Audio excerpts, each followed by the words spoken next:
Hello, and welcome to the Get Better podcast, the audio outlet that serves to help you identify, manage, understand, and hopefully overcome many of the challenges we face in our lives. We talk to people who are focused on getting us better, whether that be physical, emotional, or mental. Each week, we're going to talk to an expert in a given field and get their input and suggestions around getting better.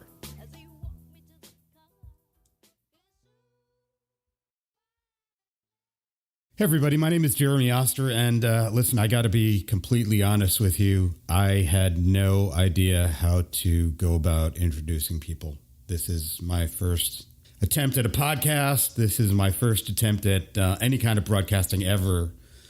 I have no idea about how to go about it or how to do it. I spent a ton of time trying to figure that out.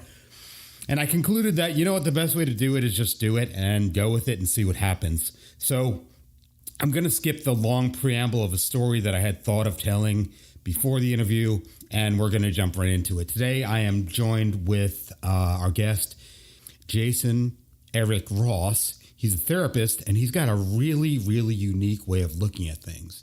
And I was super fortunate to have him come and talk to me for about an hour, and I think you guys are going to love the interview. So let's go and get right to it. Thanks, guys. I am graciously blessed with my guest, Jason Eric Ross. He's an accomplished and, in my opinion, fairly unique kind of a guy. So Jason grew up with two parents, both of whom were psychotherapists. They really had an impact on his life, and they, according to him, set the stage, if you will, to kind of ensure that he had this very positive physical, emotional, and mental well-being through his entire childhood. A lot of things I think a lot of us don't have. And early on, he pursued a career as a personal trainer, and then later down the road decided to return back to school and join the ranks of his parents to become a psychotherapist. So today, Jason includes physical, emotional, and mental well-being as part of his mantra, and he really didn't even stop there, which is even more interesting. You know, he went on to go and co-author a book and pursue a career as an actor and as also a musician. He'll talk to us a little bit about that. So Jason's appeared on several TV shows, movies, and he currently kind of resides straddling between New York City and Florida. So I wanted to welcome Jason. Jason, thank you so much for joining me today. Thank you for having me. Before we get into the really heavy hitting stuff, could you tell me a little bit more about yourself? Maybe something that I missed out when I was talking about you, or something that you wanted to add? Well, I could basically tell you that you covered pretty much everything. I went into grad school right after undergraduate, and then I went back after being a personal trainer when I moved to Florida and took 4 more courses to get my license as a counselor. And when I came to Florida, it's actually 14 years tomorrow, believe it or not. And congrats. Thank you. Something very interesting happened about 8 months before I made that decision. And that's sort of what actually led me back into the field. And it was due to a student of my mother's that put me on a very different path as a counselor than I ever would have thought was going to happen. Would you mind sharing that with me? I mean, I don't, or our audience, I don't know if that's something that you're comfortable with, but yeah, you know, absolutely. I'd love to hear. Sure. Absolutely.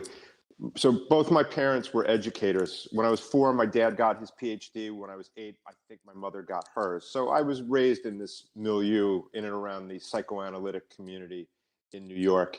And so they had 2 institutes, and one of them, both of them actually, but one of them later, my mother ran, and they started a program in substance abuse and mental health. And one of the students needed his dissertation worked on.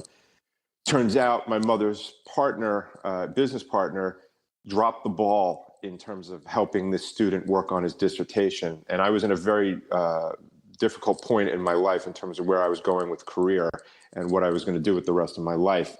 And I was asked to take over and manage and observe and correct this dissertation, which was heavily based in chronic mental health, substance abuse, addiction treatment, and that whole continuum, which I really had no exposure to. Cut to the chase, I met the man who was writing it. I corrected his paper. He seemed very grateful for it. the hurricanes in September of 2004 hit, and something in my gut told me to call this man and check if he was okay. It was just a gut reaction that I had. I called him, and he was thrilled to hear from me. He really appreciated the consideration. And I told him I was moving to Florida, and then he said, when you get here, give me a call. Maybe we can do some work together, which was pretty stunning for me to even consider at that point in my life. I came here, I called him, and I met him the next day, and my career went in a very different path after that day. And he took me under his wing and basically became my mentor and took me in a direction I never expected or believed I could do. Amazing. So, yeah, so basically it's been my father started his first school in 1978, I believe, somewhere around there. And cut to 2004, one of my parents' students, my mother's, ends up taking me the rest of the way to where I needed to be. So an interesting full circle over basically 4 decades. Yeah, no, absolutely. And it's a great story, really. It's such a positive, kind of uplifting story to hear, to know that you can go and you have this life that's set for you, or it's path you're down, and then something happens that just makes such an impact in your life. I mean, I certainly can relate to that. But we're not really here to talk about me. And we can do that too. We could do that too. But I think I'd really rather hear, more about what you have to say. And I can absolutely take away from what you just talked about. And I think probably a lot of our audience could. Good. And then, more along, that same line, you and we had a chance, thank you very much, by the way, to spend some time offline before we had this interview. And we talked through some things. And, I was left with the conversation of thinking like, wow, there were some really good talking points, and I would love to bring this back up. So I'm going to do it. Go for it. And one of the things that we talked about that to me really, it raised a flag in my head to think about. And I know we had actually talked about it in the conversation, but I thought we'd re-review it. We had talked about the world we live in today and how it's changed, and how things are so drastically different and polarizing, compared to, let's say, 10 or 20, 30, 40 years ago. I'm 44. I think you told me you're in your late 40s as well. So around the same age. Yep. And I think we were comparing, us as kids and things we were exposed to as compared to today. I guess what I wanted to hear was your viewpoint on that again, because when we spoke, I don't want to say I was condescending, but I think my reaction to you having made that statement was, I don't really believe that. I think it's a matter of perception and, where you are in your life and how you look at the world. But I'd really like to hear, again, how you feel about that, and maybe how that plays into your role as a psychoanalyst or a therapist. Great question. I think there have been changes in the world. I think attitudes have changed. The energy, or the zeitgeist, as they would call it, has changed. And I can understand, too, that people say, well, not much has changed. Sure, it is perspective. I deal with people when it comes to physical and emotional health in particular, and I've done that my whole existence, aside from my careers. With technology, we have changed some of the dynamic. Human interaction, eye contact has changed tremendously. The brain is different. I think, we're all malleable, and it's a matter of how we tap what we've got. We all have different potentials, et cetera. Not everybody can do everything that everyone else can do. People have to take a shot at it either way, but you have to know that there are limits. Sometimes you're not going to get what you want. But the way parenting in particular has changed is something that I saw before I was a clinician, while I was still an intern. And the story I told you was the one that I'd spoken to my mother, who was still working in my district as a private psychotherapist, and I basically said to her one day, "You'll never be out of work." Yeah, and that was without knowing what I later learned after doing this dissertation, and then throwing myself into the chronic mental health field and addiction, substance abuse, and seeing what was really there. So, I think people have to understand we live in a social media-driven, tech-driven society. Pull anybody's smartphone away and watch what happens to them. And really, that's all you need to look at. You don't have to go any further. Take someone's phone away and watch how they respond. See how they function in the real world. And again, I get that we're all tethered to our phones, and there's there's literal need for it sometimes. However, our brains have changed and parenting styles have changed tremendously. And I think if it weren't the case, we wouldn't see the uptick in mental health concerns, issues. There's more suicide, suicidality, anxiety, depression, substance abuse, substance use, addiction, obesity, diabetes. And what's the explanation for that? We have better statistics? No, we have more issues. And it's because we don't relate the same way. Yeah. So I don't mean to, I just wanted to interject really quickly because I hear what you're saying.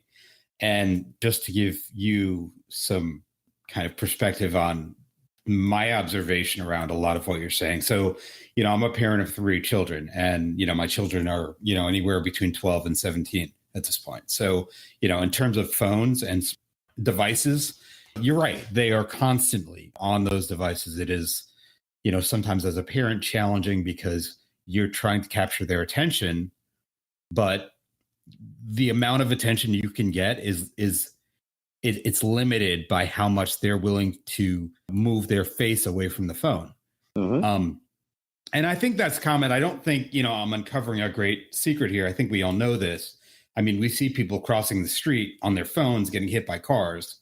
Mm-hmm. We see people getting in car accidents. Like you said, you're right. We are, technology in that fashion has really created, we can call it a problem or a challenge in communicating because we have all these distractions. The other thing for me, and, again, I don't want to go too much into issues on this particular podcast, but part of the neurological issues that I've had has taken away a lot of the sensation in my hands, making it really difficult to use things like a smartphone, whereas, a year or so ago, I was that same guy like everyone else, walking across the street, looking at my phone, tip-tapping all over the place and not really thinking about it.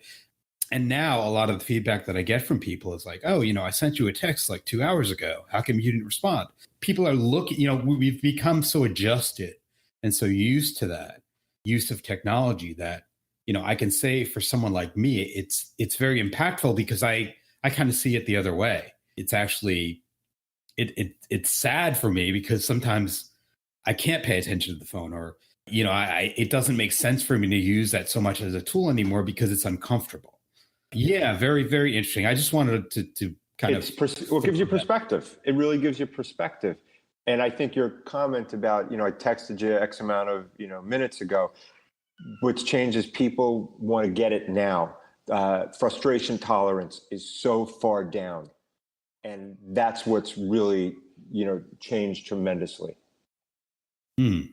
So I think that's really awesome. And I love what you had to say about that. Before we go to the next question, I really would love to ask you. So you named a lot of things. You named like a lot of reasons and factors surrounding these bigger overall issues we have, like the increase in suicides, as an example, which is something that I was not aware of. Again, I would take the perspective of saying, well, hey, you know what, Jason, maybe, we just didn't have as many people. Maybe we just didn't have the statistics to back up that stuff. Maybe that data wasn't as available. Maybe we didn't study it as closely so many years ago, of which you would disagree, and that's fine. But what I'd really love to hear from you is why, in your opinion, why do you think these are problems? Like, why is this still a problem? Or why is this a problem overall? Or why are all these things problems? I think the parenting changed. Okay. And what didn't come with that is the development of coping skills. At the end of the day, you're as good as your coping skills. That's the reality of life. The people who do really well have very good coping skills. Granted, you need a little bit of intelligence, but Ted Kaczynski, I think, went to Harvard. He was the Unabomber. Right. Not a lot, right. Not right. So his coping skills, not so hot. So it doesn't matter how smart you are on the IQ scale. Your emotional intelligence is what's really critical nowadays. And you certainly hear people like the Gary Vaynerchuks of the world, certainly Tony Robbins, and I've seen both of them speak in person, let alone follow what they do. And emotional intelligence has always been the critical thing. It's how well do you manage. But with what I'll say is the helicopter parenting And now they're talking about bulldozing parenting. Kids are not having to fend and deal. We have a much more self-medicated society. Why? We didn't need that before.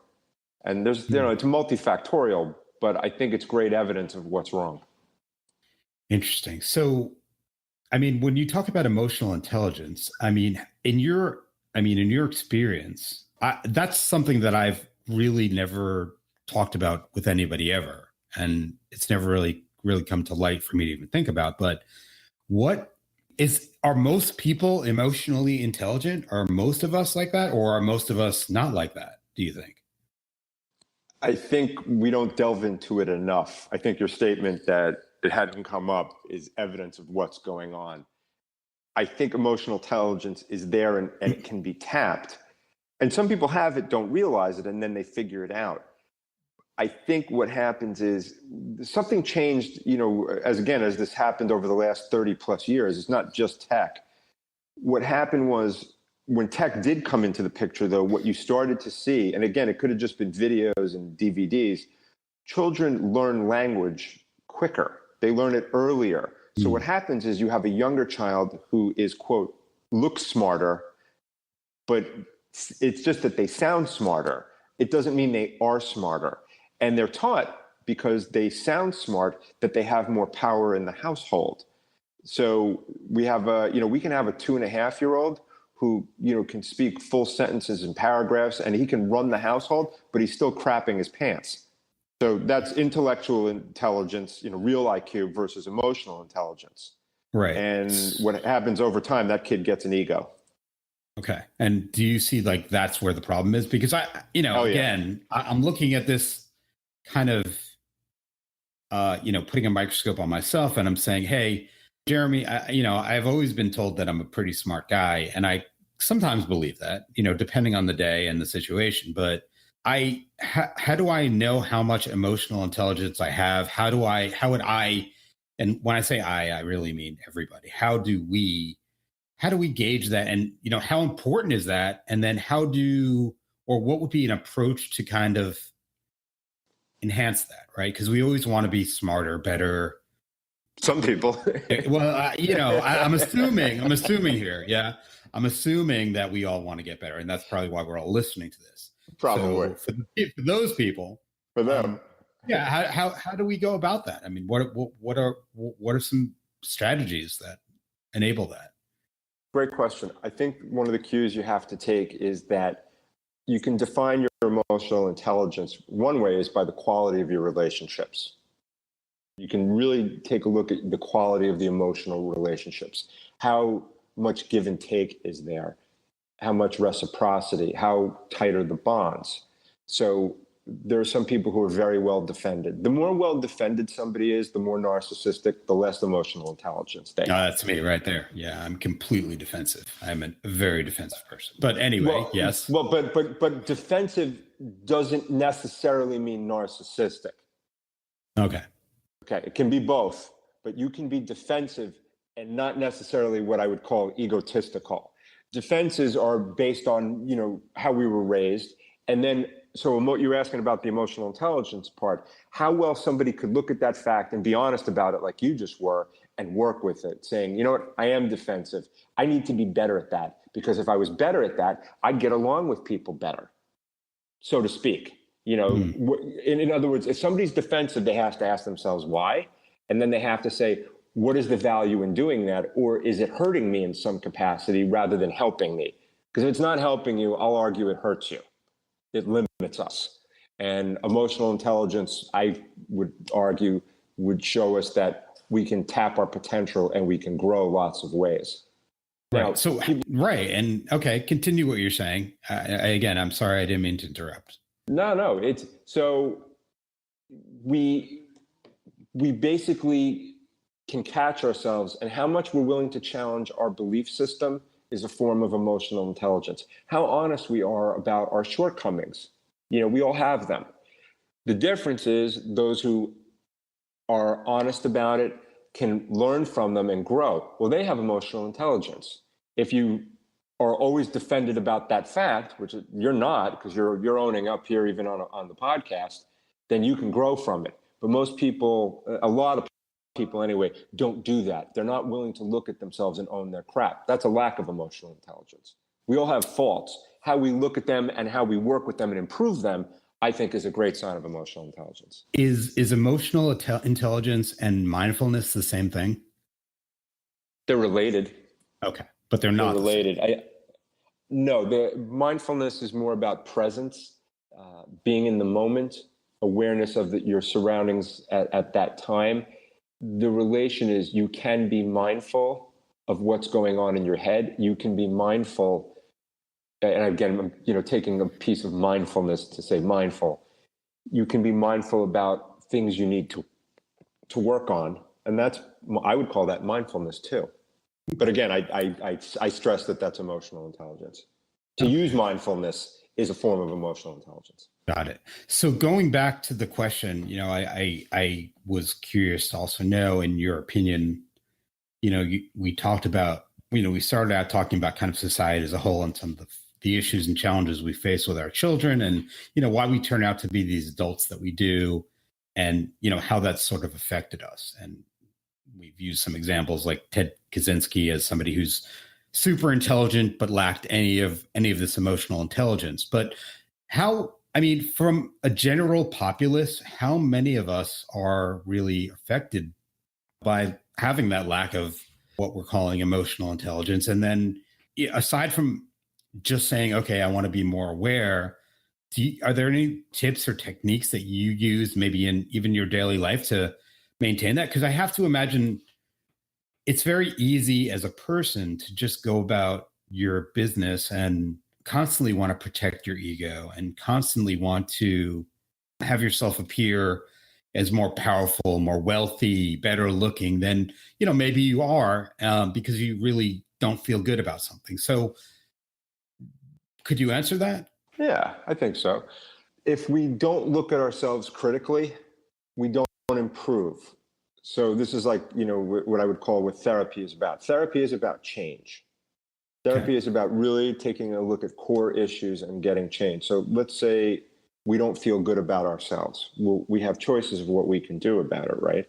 We can potentially go to therapy and understand, why don't I feel good about myself? What is it that happened that some reason I didn't get this better sense of self? And sometimes when we do that, we can start to take time to make changes to start to improve our view, and that's practical. That's implementing change off of a premise. Therapy is very important. Talking about things is important.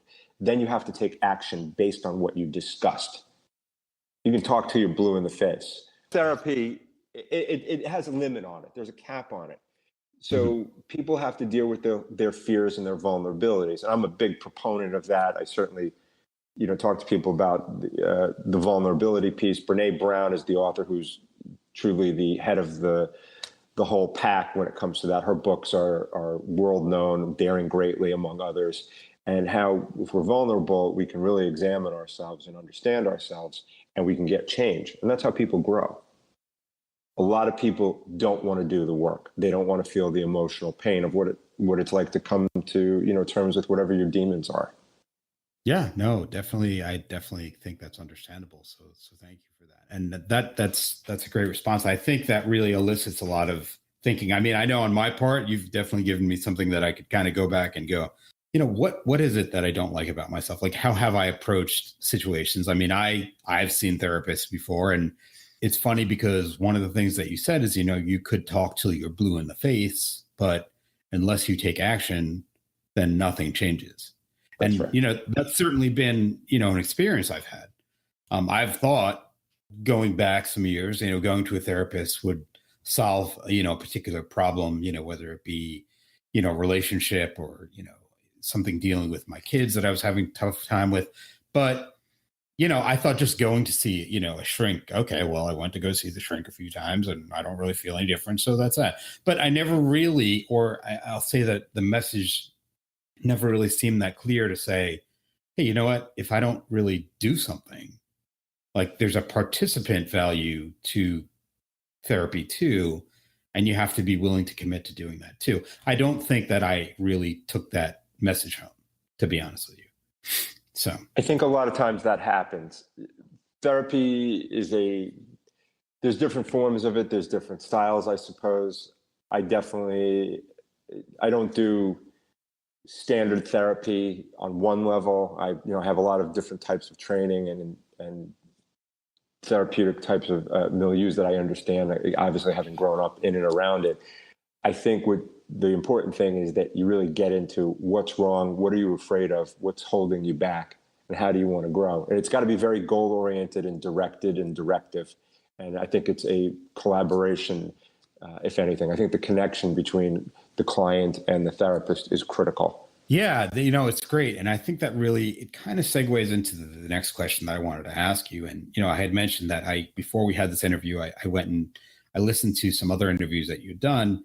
And just forgive me for paraphrasing here, but I heard on one interview you talking about that there are at least a couple different kinds of people. And what you were saying in the interview, as I recall, is that there's people that are really looking to connect. And then there's other people that are, what you had called troublemakers, right? And then you went on to clarify that these, quote unquote troublemakers are really people that they're filled with agony and anxiety, and they exist simply to lash out at the world. And they use technology and Facebook and Twitter, to do that. Can you speak to that a little? Am I out of line, kind of pulling that out? Because I thought that was very interesting. Not that it's so not surprising, but just interesting that you brought that out. Well, I think there's a lot of people with a lot of hostility and anger. I think you see it in social media. There's a lot of good side to there's a piece of social media which I think is fantastic. You can learn a lot of great, healthy things. There's a lot of good content. The other pieces of it is, what I call an intellectual pissing contest over, politics, basically, because that's, usually what it is. I think there's X amount of people who are looking to grow, and they use social media as such. They use it to connect. And I think a lot of people use it as their forum to express their anger and hostility. Go on Twitter or Facebook, watch the number of families that have been sort of decimated and conflictual since the last election, let's say, through now. I don't think you need a PhD to figure this one out. There's something really going on, that we are really angry. We are seething with conflict and anger. And some people, that's not therapeutic in terms of therapy. That's their version of getting it out. That's what they deal with. And that's what they do. They spend hours a day online doing this. That's what they do. And there are people who just they don't get into it. Yeah. If I use social media, it's to promote health type of stuff generally. I might do something funny or, post something funny if I can, but I'm careful with what I post because of what I do for a living. I think it's important that I put out a certain type of energy. And I don't, for people who want to do it, that's great if it works for them. But we just see it more than ever. And I think that's what this country has kind of gotten to. We're really divided. Do you see that as a detriment in some way to society, or to kind of that theme of getting better, or maybe being aware, or, any of this emotional intelligence that we have? I mean, I understand people do this. Obviously, I see that as well. But do you think overall that sort of a behavior, has an impact on the greater whole of us as people, or, as, humans on this planet? And then what do you think that impact is? I think it's bad energy. Mm-hmm. I really think it's bad energy. And I think there's a real downside to it. I think that's what, permeates society. I don't think you can just, put it aside and pretend it's not there. I think just like, people who might, perpetuate stereotypes or hate or, anything, vitriolic, I think it has an effect.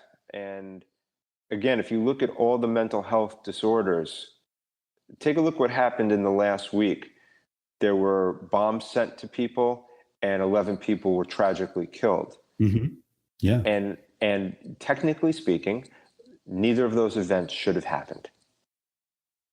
And I think there's not enough responsibility taken to look at what's really going on. And adults have to be careful as to what they put out there and what they're showing children. And I think we've lost complete sight of, we've gotten away from any moral standard, and it's across the board. I really believe that. And I think we're in a lot of trouble. So what do we do? I mean, as parents, I mean, so how do we, I mean, do we shelter our kids from social media? Do we, again, I'm looking at this and I apologize for being somewhat of a devil's advocate, but I have a few kids, and not less now than a couple of years ago when my kids were starting to, have their own devices. Those kind of things went through my head too. Maybe not the same way that you sort of process it, but being scared about what are my kids seeing online, and then what are they exposed to? And then obviously the argument. So I guess add a little bit of color here. My background is really in technology. So I've always been an adopter of technology. Technology is what's put, food on my table, so Sure. to speak. So for me to come home and then not envelop technology into part of my lifestyle at home and talk to my kids about, what I did at work, and, and I'm a gadget guy. I've always loved gadgets. So I was happy that they were getting interested in that stuff. But at the same time, and I think a lot of parents probably, how do you go about putting a cap on that, or overseeing that, or do you bother doing that, or do you just kind of hope for the best? And that to me, that's always been a very big question. It's $1 million question. $1 million question. Really, I really believe that. Yeah, for you, so if you work in technology, for you to come home and be a hypocrite doesn't really make a lot of sense, right? No. Right. So I do like, and I have mixed opinions about the whole subject. However, I'm a realist and a pragmatist, I suppose. I like what Gary Vaynerchuk in particular says about the tech social media. He said, this is the world my children are going to live in. If I'm not going to prepare them, I'm doing them a disservice. And I happen to agree with that. The world has a lot of problems. If you shelter your kids, are you preparing them to cope? And ultimately, the problem we have with children across the board is not preparing them to cope. When I see a kid who's well-adjusted, behaved, and polite nowadays, I'm stunned. I'm stunned. I go to a store and there's a kid who's just unbelievably polite. I was on the subway in New York City about 2-3 months ago, and I'm sitting going downtown, I think, and this young family comes in, and there's 2 kids, and it was a pretty clean subway car, I have to admit, but one of the kids says, we've gotten better, we've gotten a little better with the clean subway cars. So This one was pretty immaculate, I have to say. And the 2 young kids, one kid says, gee, Mom, this car is really clean. And the other son says, yeah, it smells like ice cream. And it was, what a breath of fresh air. I thought, man, these kids have an interesting view and understanding and an openness.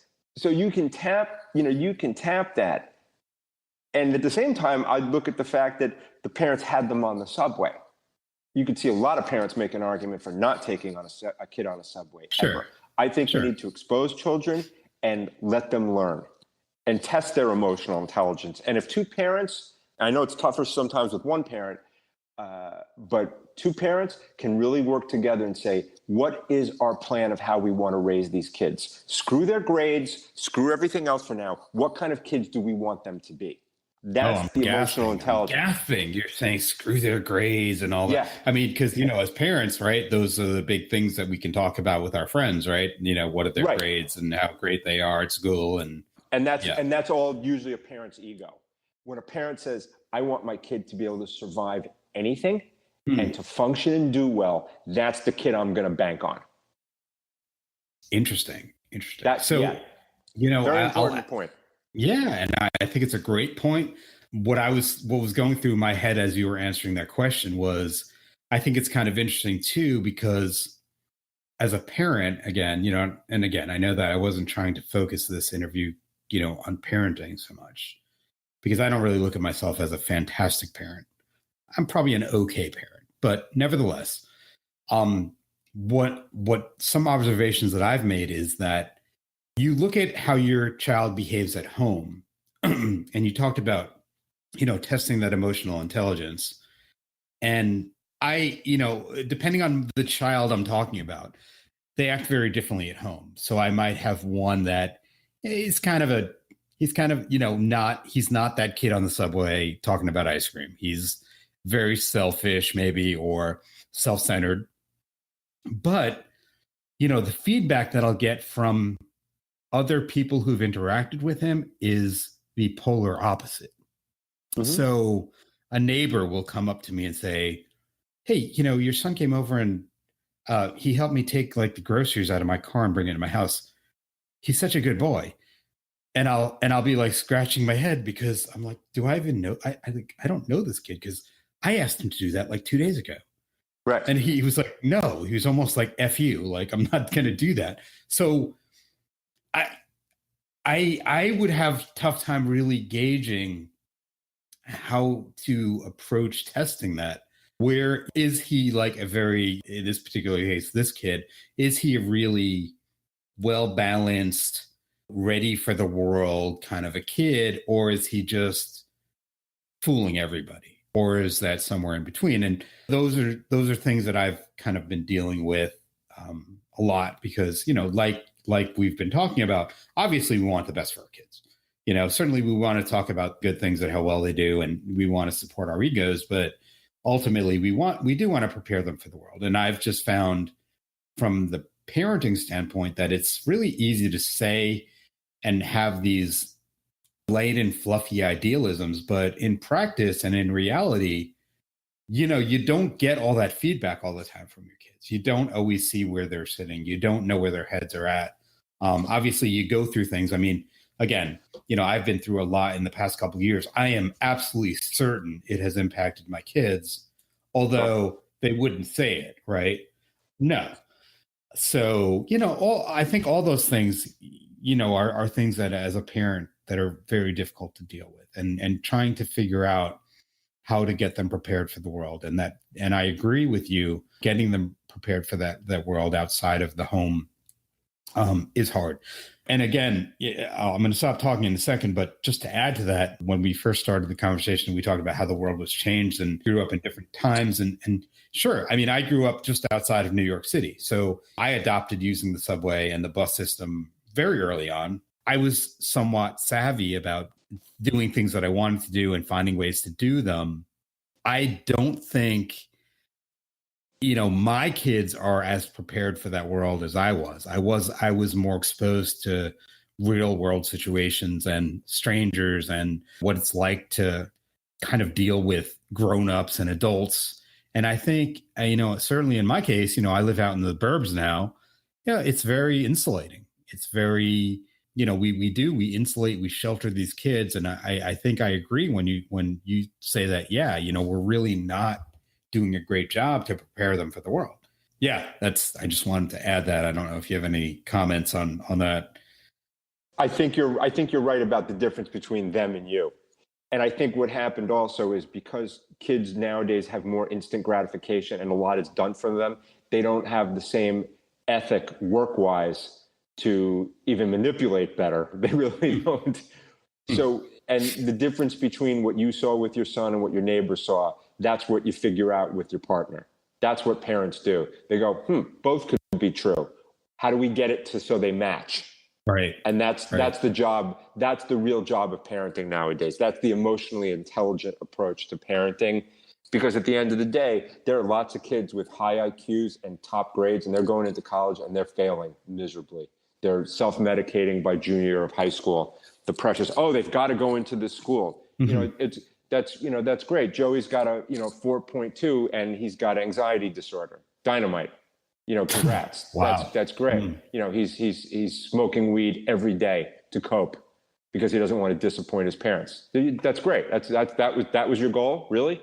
So, that's probably where I would turn into Peter Griffin for a minute, but we can do that. That's because I just can't believe what people are doing sometimes. Their justifications are all ego-based and narcissistic. Right. Now you've made me feel like a complete narcissist, by the way. So thank you for that. I'm kidding. All right. Well, look, let's switch gears for a second. So happy that you and I did get to talk before we did the interview, and I told you that there was a couple things I took away that I really wanted to hit on. And I know we're somewhat limited in the amount of time we have. So one of the things that you had talked to me about that, again, kind of lit a light bulb up in my head was something that I had never heard before. And you talked about something called, and correct me if I'm saying this wrong, but I believe it was spheres of influence. Is that accurate? Spheres of influence? Yeah. That's one. Well, spheres of influence is one view of it. I would call this the spheres of wellness. Spheres of wellness. Okay. Yeah. Right. Could you talk to us about that? Yeah. Sure. I think if people take their time, they can break things down into emotional, spiritual, social, intellectual, and physical development, growth, spheres of their life. And what you find is when people are struggling, you can usually see where they're missing a piece, or pieces usually. When it comes to substance abuse and addiction, usually 3 or 4 of them are really hampered, sometimes all 5 spheres. So I think it's a way that people can take a step back and say, so we're talking about mindfulness, right? Well, how do you be mindful here is to say, hey, maybe I ought to gauge myself. This is an emotionally intelligent approach. Gauge myself on these 5 areas, rate myself from 1 to 10, 10 being what you would suspect is, phenomenal for someone who has a lot of confidence and self-worth. And most people's scores for themselves suck. And then they wonder why they don't feel good about themselves. And again, you don't need a PhD to figure this one out. So is there like a test that I could go online and take to determine this? I mean, or is this just something that I would want to be aware of? Because I would say be aware of. Okay. And I think it's something that you can do that way. Right. And I mean, in terms of your philosophy and, how you practice what you preach, how important is that all to you?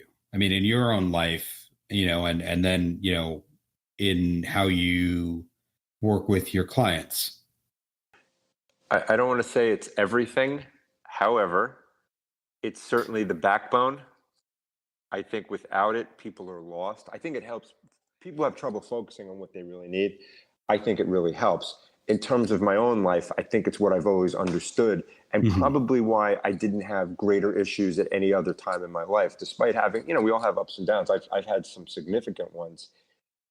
However, I think the ability to cope is related to how well you manage those 5, how entrenched you are in your life in terms of, the emotional part, the spiritual part, let alone the social, intellectual, and physical. And I think people struggle more than ever emotionally and spiritually.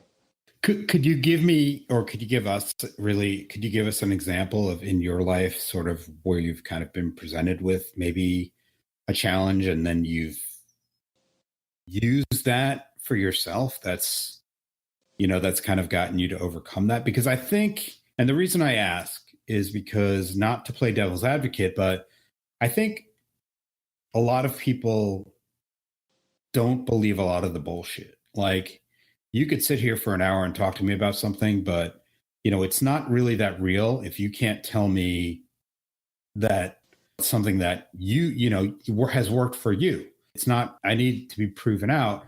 And I know for myself, again, even going and seeing, therapists and being in therapy, and honestly, even with physical therapy, I've always asked those people, well, how does this relate to your, like, how have you done what you're doing with me to make yourself better? Right. So do you have an example that you'd be okay with sharing with us? And then kind of. Sure. I have a bunch. Well, just one.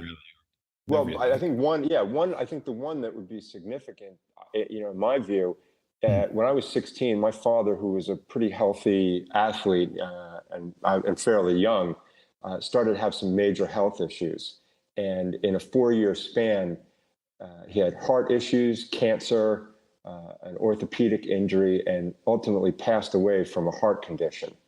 And I would suggest that if I didn't have this kind of milieu in somewhere in the back of my head, I'm not sure how I would have dealt with it. I've never I've never made the decision to self-medicate. And I think that's because whatever the backbone of what I have is has always been held up, and I didn't get away from it. And I'm not suggesting it wasn't beyond stressful. College was one of the most difficult. High school into college was one of the most difficult times I can imagine. And again, at a time where I'm really growing up and I still haven't figured myself out. And it didn't happen for a while after, I would suggest.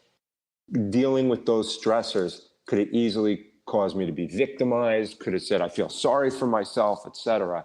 And I don't think I ever went down that route. I'm not saying there weren't moments, where I felt badly. Of course there were.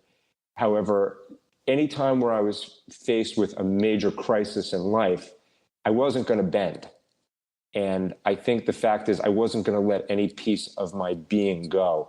And for whatever reasons, I learned that throughout my life because I also watched my parents take good care of themselves physically. Mm-hmm. They ate pretty well. They were into nutrition. But, 16, 20 years old, and you're dealing with a major stressor as you're in high school and going into college. And, it affected my college career, no question about it. So how do you deal with that? Well, you can go to therapy. That's important. However, I think at the same time, you have to have some core set of principles that's going to, keep you in good stead when the going gets tough. And I think I don't talk to people from a therapeutic sense to say, well, I'm a therapist. I went to school. You should listen to me. Mm-hmm. I don't ever go with that. I can talk trash because I walk the walk. I've done it all. I understand really what a lot of my clients go through. Outside of having addiction, I understand struggles. I've been there, mm-hmm. and it's about coping. So that's one view of it. Right. And then I think that's great. What I'm picking up a lot through this whole conversation is not just talking about the high level stuff, but a lot of this has to do with behavior, right? And talking about our behaviors and how we address situations and then our children's behavior. So yes. I'd be curious to hear your perspective on a couple things. Like why do you think, and I think this is a challenge. So why do you think, or do you not agree that it's a challenge to change somebody's behavior or your own behavior? And then number two, how do we go about and actually identify to make those changes around the ways that we behave? I think people have to, in order to make change, you have to hit a bottom. You have to have a moment of clarity, something that gets your attention so as an example, let's just say somebody eats poorly and they suffer a heart attack, and clogged arteries. Mm-hmm. And they decide to keep eating like crap. I've seen people, eat like crap and keep smoking, right?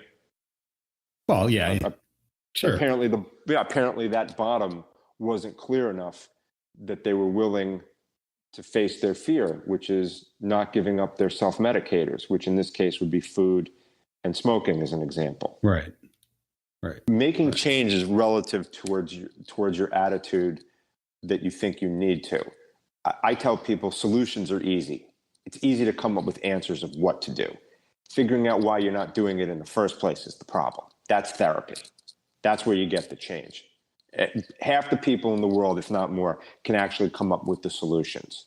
It's breaking the resistance to get to that point that you're going to do it.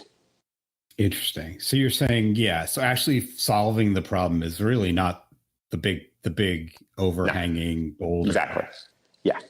It's almost insulting to people because they're not stupid. I feel almost insulted.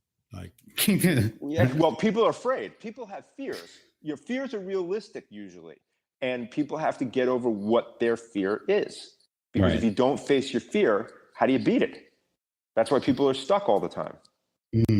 Very interesting. Very, very interesting. Wow. Well, I mean, I can certainly relate. So really good conversation. I've like a couple more questions I want to ask. I know we're almost out of time, but I think this is a good question to ask you, and I really want to hear your answer on this. So can you tell me something that's true, but that nobody else agrees with you on? That's really funny.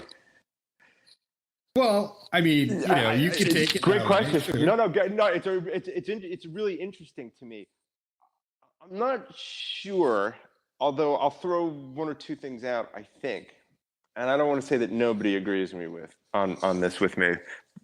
I'll say outside the field, right. a lot of people, I'll say this, a lot of people believe alcohol is the most dangerous drug, and they think it's more dangerous than marijuana. I don't agree. I think it's the opposite. And I think people miss the boat. And I think they're missing what's going on. And while I don't know if practitioners feel the same way, I know some do. I've had, some practitioners say what alcohol does to a person and long-term is worse than anything marijuana can do. And I've watched people who end up psychotic from marijuana. So I'd say that's one.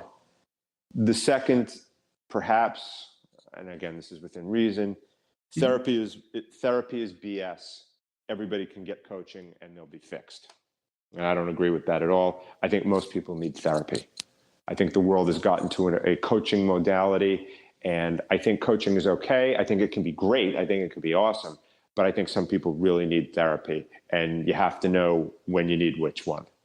Yeah, no, and I think that those are great responses. And again, this is what you think. This isn't really anything more than that. So I'm sorry that if it was an uncomfortable kind of no, it's great. No, it's great. Question. It's really thought provoking, because I know, and I'll give you one more for what it's worth. Okay, great. Yeah. In my field, so I'm what they call a normie.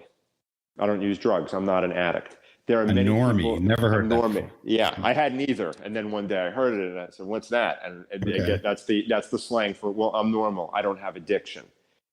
There's two thoughts that come with it. The one is that if you're not an addict, you can't treat an addict, which I think is absolutely some of the biggest BS that is perpetuated in my field. I think it's beyond wrong, even though that was how I understood it, even going in originally. And I think people don't understand that there's more to addiction than just genetics. Just because you're genetically predisposed does not mean you're going to have addiction. I think the role of parenting and family is critical. And I think it's totally undermined. Interesting. I mean, we could spark a whole different conversation about that. But we have about, only a few more minutes left. So maybe we'll revisit that again. That'd be great.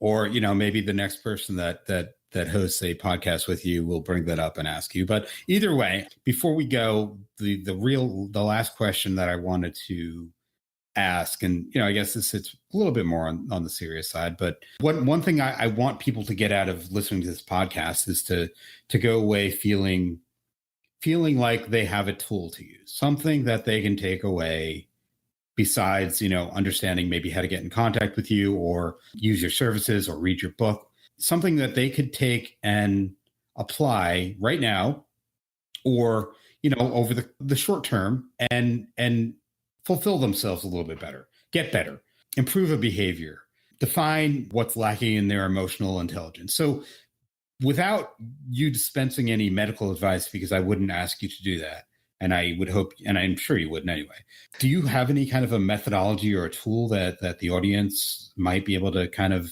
use to address some of those things? I would use a simple one for now. And it's sort of very much, despite whatever I talk about in my office, people come into my office, it's usually 50 minutes to an hour a week. It's not more than that typically. I mean, sometimes I do longer sessions because I feel it's necessary. Right. But on average, it's shorter. So what do I tell people? It's what they do on the other end. So I tell them to listen to podcasts and read books that are based in the space of personal development and emotional intelligence. So people like Brene Brown, people like David Goggins, Rich Roll, I'd say Jesse Itzler, Rachel Hollis, Gary Vaynerchuk, and literally everybody who does a podcast which is health and personally based like you do, take the time to really be mindful and say, I'm going to spend 30 days listening and see what I might be able to change about myself. And I think when they do that, they start to say, maybe I can have more hope. I think people lose hope in what they're doing, and which ultimately leaves you depressed. So for anybody, I always recommend doing those things to look at yourself and say, are you leading, your best life? Another book that, comes to mind was, I think, You're a Badass, the Jen Sincero book, which is like a New York Times bestseller. People need to look inward and be mindful, mindfulness, like we were talking about at the beginning. Mm-hmm. And I think people have to do heavy introspection. And when you do that and you connect, and I mean really connect to something that's valuable and meaningful to you, you can get change. Awesome. Well, I mean, that's a lot of resources. I will definitely make sure that I go and list those out. You've certainly incited some thought for me to go back and think about, and I really appreciate that. So, I mean, we're sort of coming up to the end of the hour. I don't want to take any more of your valuable time. And I just want to say, Jason, thank you tremendously for coming on this podcast. And I know that it's not easy to talk about a lot of these things. And certainly, you're taking away time from your valuable day and things that you have to do to talk to us. I know I appreciate it. I think our audience does. But again, from the bottom of my heart, I just wanted to really thank you. And I'm going to make sure that we have a list of resources for folks to go back and reach out to you if they want and get some more information, or, do a little more discovery on some of the other works they've done. So, Jason, thank you very, very much. Thank you. It's an honor to be able to do it. I hope you get people listening, because that's what it's about. Yeah, I hope so too. So thanks so much. Listen, thank you all for listening, folks. I want to give a big, big, big thank you to Jason Eric Ross for coming on the show. You can find more about Jason on his own website. It's jasonerickross.com. He's on Twitter at Jason Eric Ross. You can also get all his info and some more info about this show, the Get Better Podcast, at getbetterpodcast.com. I really appreciate you folks tuning in, and I hope you do subscribe on your favorite platform where you get your podcasts. Also, I just want to thank So Logical for the music that you heard today. And just before we break, a quick public service announcement. Listen, I really need your feedback. So if you got a question, please ask. If you hated the show, please tell me. If you enjoyed it, well, I'd like to hear that too. Jeremy at getbetterpodcast.com. Thank you, everyone.